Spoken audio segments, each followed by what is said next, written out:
अस्सलाम वालेकुम मेरी बहनों भाइयों दोस्तों और बुजुर्गों, आपकी खिदमत में लेके आए हूँ जी देसी घी का हलवा। तो जी इसके लिए आपने लेने हैं 3 बटर। बटर की जगह आप देसी घी भी इस्तेमाल कर सकते हैं। और इसके बाद जो इंग्रेडिएंट्स हैं, 2 कप होल मिल फ्लोर है, 1 कप वाटर है, 1 कप शुगर है। इसको आपने अच्छे से मिक्सअप करना है। छोटी सी रेसिपी है जी, मज़ेदार सी रेसिपी है। माशाल्लाह से हमारा मिक्सचर तैयार हो गया है अच्छे से, बहुत ही उम्दा किस्म का मिक्सचर तैयार हुआ है जी। तो हमारा मिक्सचर ऑलमोस्ट रेडी हो गया जी।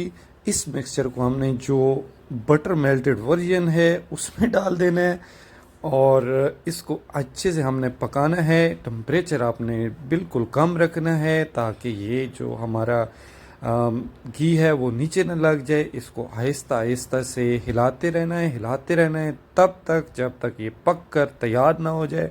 और जब पक जाएगा तो माशाल्लाह माशाल्लाह सुभान अल्लाह आप बोलेंगे अल्हम्दुलिल्लाह।